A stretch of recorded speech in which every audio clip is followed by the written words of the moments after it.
그럼 요 그릭조이에 대해서 아까 그 말씀하신 대로 좀 네. 해주세요.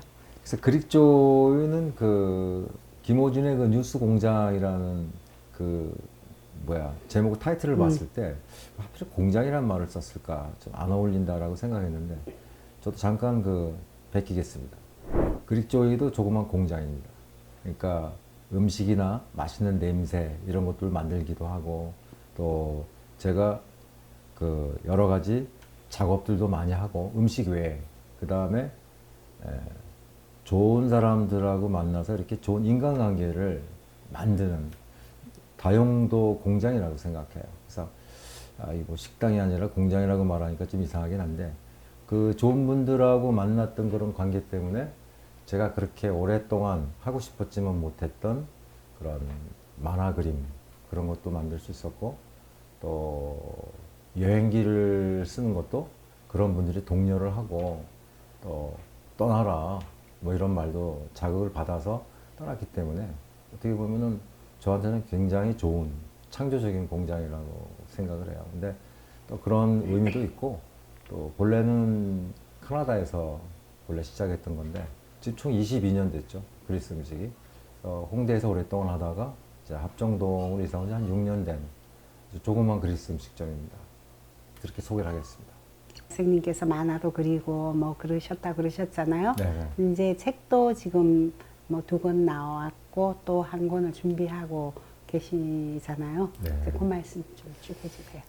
그래서 그 첫 번째 책이 공교롭게도 그 요리책이 아니라 영어 단어 외우지 마라는 그 영어 단어 책이었어요. 접두사 한 50개 정도를 묶어서 그것도 역시 이제 그림하고 이야기를 이제 집어넣은 그런 조그만 책인데 조그만 책은 아니네요. 한 400~500페이지 되니까.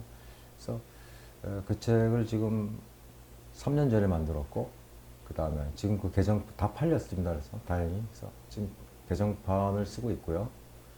그 다음에 동시에 내년에 또 전미사편을 지금 동시에 조금씩 나누어서 작업을 하고 있습니다. 그래서 한꺼번에는 안 되고요. 시간이 없어서 작업을 하고 있습니다. 그리고 여행기 음식 그 음식 여행기도 참 저한테 좋은 동기 유발이 됐는데요. 그렇게까지 진도 제가 작가도 아닌데 그렇게까지 나갈 줄은 몰랐어요. 근데 또 그것도 아까 말씀드린 것처럼 여기가 또 인간관계를 만드는 공장이잖아요. 그래서 제 힘은 아니고 그 여러 가지 이제 뭐 우연과 이런 것들이 겹치면서 떠났는데 그것도 작정을 하고 떠난 거였어요. 여행기를 쓰고자. 근데 그것도 한번 쓰고 나니까 오히려 야 이거 한 권만 해서는 안 되고 이제 10권 정도 써야 되겠다. 10개국 돌아서 매번 책을 만들어내야 되겠다. 한 3개월 정도 걸리는 작업이었는데 그 작업하는 시간이 오히려 저는 여행 다녔던 시간만큼이나 동네 카페에 앉아서 매주 일요일 날 하루 종일 앉아서 작업했던 것이 참 기억에 남고 잊을 수 없는 추억이었어요. 그래서 한번 그 맛을 들이니까 또 한번 고생을 하더라도 또 가서 1년에 한 달 다녀오고 또 3개월은 뭐 매주 일요일만 카페에서 투자하면 되니까 해보려고 좀 생각 중입니다. 그 첫 번째 여행지가 어디였어요? 그 내용에 대해서 조금 말씀해 주세요. 그 첫 번째 여행지는 그리스가 아니라 이스탄불이었습니다. 터키 이스탄불이었는데 왜냐하면은 그 터키하고 그리스 음식을 한번 비교하고 싶은 마음이 많았거든요. 그래서 4일 정도 이스탄불에서 그 터키 음식을 아주 많이 맛보면서 역시나 공통점도 많이 발견을 했고 또 향후 터키 음식도 한번 건드려 볼까 하는 그런 또 욕심도 생길 정도로 그렇게 이스탄불 거치고 그 다음에 뭐 아테네 그 다음에 나머지는 이제 섬 쪽으로 크레타 섬, 산토리니, 미코노스, 이카리아 섬. 최종 목적지는 이카리아 섬이었죠. 장수촌. 장수촌 음식을 한번 꼭 먹고 싶었는데 또 도입하고 싶었고 그런 여정을 떠났습니다. 그래서 내년에 이제 코로나 좀 진정되고 하면 또 북쪽으로 올라가서 북쪽 음식을 좀 특히 그 수도원 수도원 음식을 한번 꼭 맛을 보고 주방에 한번 들어가고 싶은 그런 좀 생각 중입니다. 아마 할 거예요. 첫 번째 직장에서 또 그것을 이렇게 뭐 아주 그래도 괜찮은 직장을 가감하게 또 그만두고 한 번에 탈피를 하셨잖아요. 네네. 예, 그런 얘기들 좀 어떤 마음으로 그랬고 또 무엇을 바라보고 가셨는지. 이민을. 예예. 네. 자, 저는 제가 뭐 변신을 했다는 당시에는 자각은 못했고요. 그런 단어도 저한테 사용하진 않았고, 끊임없이 사람은 변신을 한다 그래요. 자기가 느끼든 못 느끼든 환경에 따라서. 근데 저는 뭐 그 당시에 한 번에 표면적인 다른 사람들이 볼 때는 상당한 변신을 했다고 보지만, 그래서 고등학교 이후부터는 대학 다니고 직장을 쭉 다니면서도 끊임없이 마음속으로는 무지하게 변신을 했습니다, 사실. 변신 연습을 했다 그럴까요? 결국에는 변신을 하려고 그러면은 고통이라는 것이 꼭 나쁜 거는 아니고, 고통이 따르지 않으면은 사람은 그냥 있고 싶잖아요. 그래도 고통의 이제 임계치에 달했을 때, 도저히 못 참겠을 때 사람들은 이제 스스로는 못하는 것이 그 아픔 때문에 하게 되듯이 꾸준히 아파왔어요. 한 20년 이상을 아파해 오다가 그것이 남들은 모르죠. 얘기할 수도 없었고.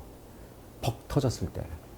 근데 그 퍽 터졌던 거는 어쩌면은 내가 아닌 생활을 계속 하고 있다는 그 점이 좀 다른 사람들보다 좀 더 이렇게 컸던 것 같아요. 근데 그것이 이제 신체적으로 두통이나 이런 데까지 마비 증세까지 올 정도로 스트레스를 많이 받았어요. 그래서 병원에 가도 그 원인을 알 수 없는. 근데 혼자 생각해 보니까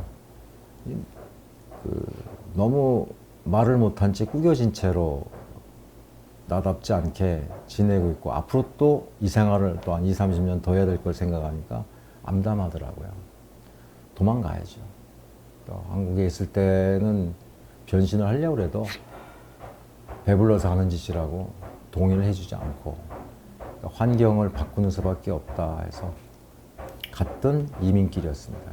그러니까 아파서 갔죠.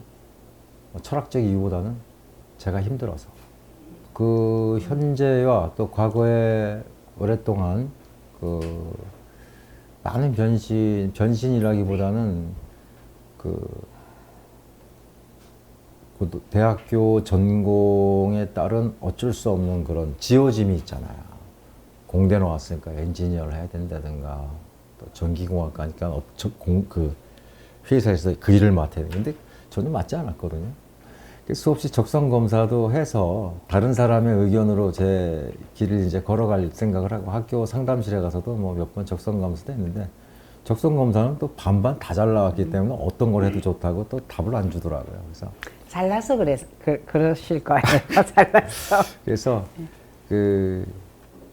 급기야는 뭐 회사 들어가서도 6개월 만에 때려치고 다시 공부를 해야 되겠다, 다른 대학으로 그렇게 생각했는데 그것도 못했고, 다 만류하더라고요. 미친 짓이라고. 그래서 그것도 못했고, 회사에 들어가서도 딴 일을 하려고 하는데 그것도 좌절되고, 그러니까 안 되겠더라고요. 한국에서는 제정신으로 안 보니까 할 수 없이 이제 안 보이는 곳으로.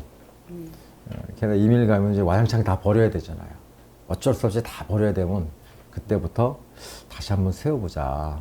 세우면은 어떨까 해서 갔었죠. 근데 갔는데 결국 그렇게 간 이민길이었지만 하기 싫은 일을 하지 않았다는 점은 상당히 장점이 있었어요.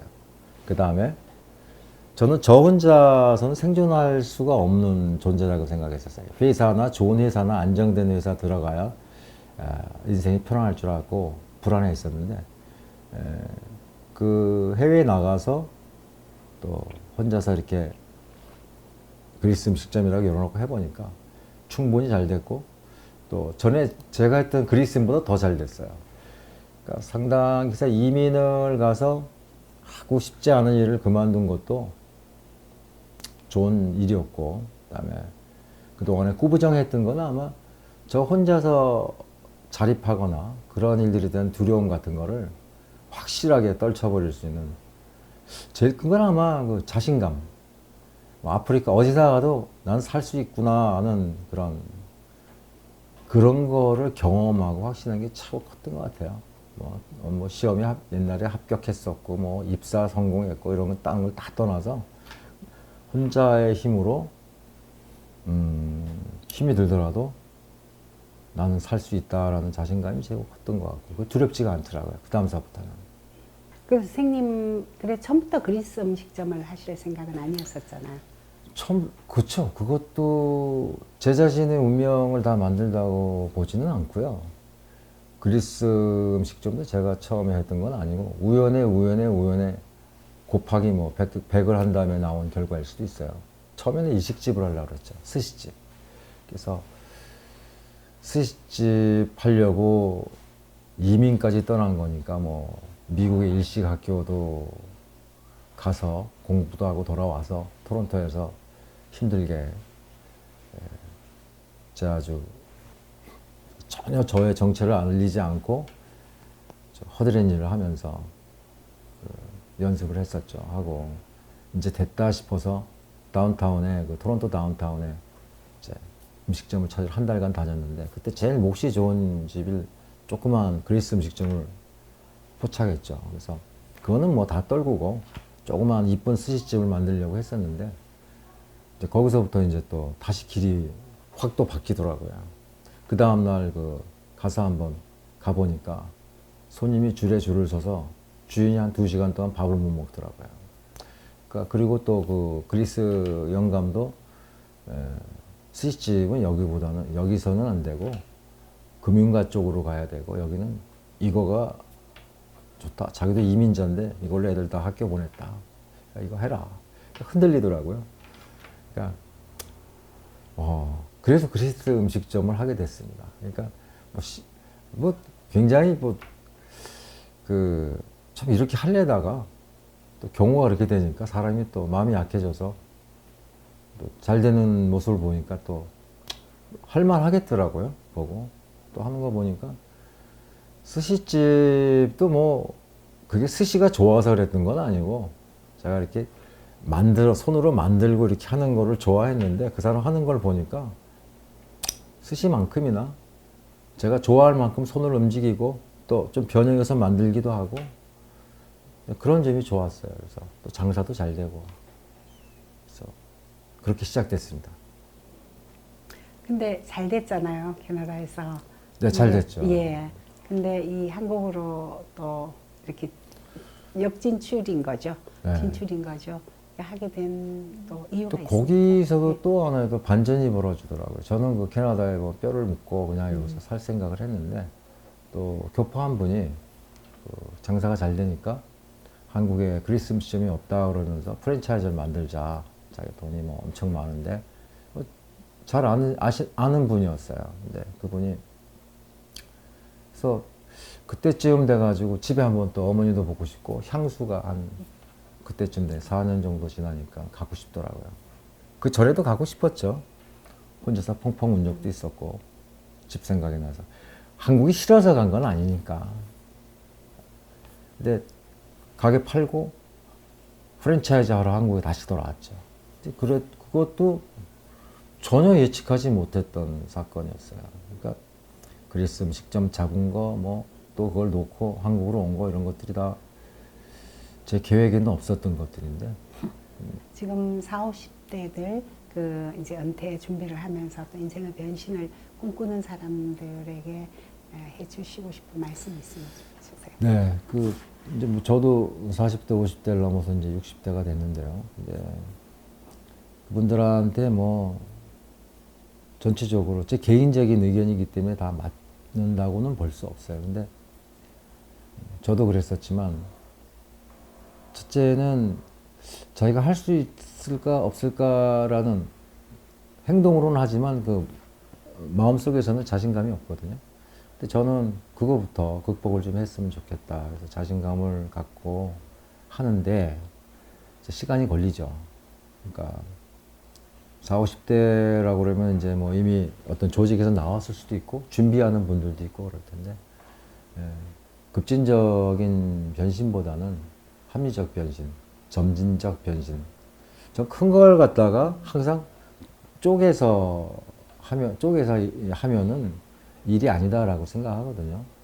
그러니까 관련하고 싶은 일에 대해서 어떤 큰 거를 조금밖에 잘게 나눠서 시간을 길게 나누면은 시간이 걸려서 그렇지 그건 된다라고 생각하고 제가 그 영어 단어 외우지 말라는 첫 번째 책을 썼을 때도 식당 하면서 책을 쓸 수 있는 입장이 아니었어요. 네? 언제든지 조그만 패드 하나 가지고 사람이 없을 때는 어떤 구석에서도 쓰고 또 특히 지하철로 출퇴근할 때 그때는 핸드폰으로 원고를 썼어요. 그림도 그리고. 그래서 첫 번째 책에 에필로그에는 그런 기재를 했습니다. 기록을 한 게 서울 지하철공사 사장님한테 저한테 달리는 서재를 공급해 주셔서 정말 감사합니다. 보냈어요. 책은 보냈는데 보내드렸어요. 근데 그러니까 제 말씀을 드리는 거는 그 시간을 한꺼번에 몰아서 어떤 그 시간을 내기가 보통 힘들어요. 그리고 변신을 꾀하는 분들이 어느 날 하던 일을 딱 때려치고 점프하기도 힘들고 그 변신의 순간이 뭐 이렇게 커튼 치듯이 나오는 게 아니거든요. 쓱 나가는 어느 순간에 퍽 뛰는 거지. 그러니까 그동안에 그런 준비를 조금씩 관련되는 일을 조금씩 모색하면서 준비를 하면은 그동안에 조정도 좀 하고 본래 생각했던 거 말고 그런 것들이 쌓이면은 아마 변시된다. 점진적으로 또 합리적으로 또 하면 된다라는 4, 50대면 젊은 나이는 아니니까 그렇게 하시고 그다음에 저는 꿈은 껌이다라는 생각을 항상 해요. 어떤 시인의 그 제목이었는데 꿈은 껌이다라는 게 우리 껌 같은 거를 씹다 보면은 뭐 1분 만에 껌을 뱉는 사람은 없잖아요. 단물 다 빼먹고 어렸을 때 보면 벽에다 붙였다가 다시 또 밥 먹은 다음에 다시 씹고 어려웠을 시절에 그랬었죠. 그러니까 꿈을 껌처럼 질겅질겅 오랫동안 입안에서 또 실증 나면 붙였다 또 씹고 요새 뭐 그러지는 않겠지만 요새 버티는 게 이기는 거라는 말들을 많이 해요. 장사하는 사람들이. 끝까지 말은 좀 뭐하고 힘닿는 데까지 줄기차게 조금씩 나누어서 진행한다면 끈기 있게 나가야죠. 그래서 꿈은 껌이다. 이게 뭐 이 말은 좀 기억하기가 좀 재밌을 것 같은데요. 껌처럼 씹으시면서 꿈을 버리지 말고 나누어서 진행하면은 근데 가장 먼저 선행되어야 될 것은 요 말을 또 마지막으로 드려야 되겠네요.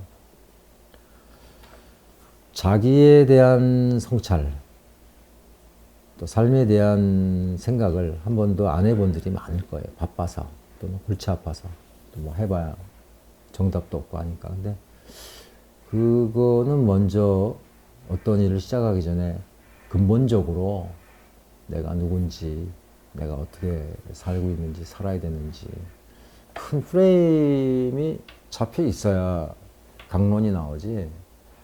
그게 없는 어떤 행위라든가 방침은 아마 좀 어려워지면은 흔들리거나 상황에 따라서 변하다가 좌절하거나 그럴 거라고 보거든요. 그러니까 자기는 어떤 일을 왜 어떻게 하는지에 대한 그건 뭐 철학적 고민인데요. 분명히 그거는 전제가 되는 조건이라고 봐요. 그 대전제가 설명이 안 되면 그 하위에 구체적으로 현실적으로 어떤 일을 해야 내가 좋을까 재미가 있을까는 아마 좀 표면적인 답이 나오지 않을까. 참 어려운 주문인데 저도 아직도 하고 있습니다. 그 정답이 뭐 죽을 때까지 안 나올 수 있는데 그런 질문에 대한 거는 어쩌면은 제가 지금 오답을 찾고 그 오답이 진짜인 줄 알고 지금 진행하고 있는 줄도 모르고 네. 그렇지만 오답이라 할지라도 먼저 전제해 놓고 진행하니까 흔들림이 적더라고요. 어려워도 참고. 그건 꼭 말씀해 드리고 싶어요.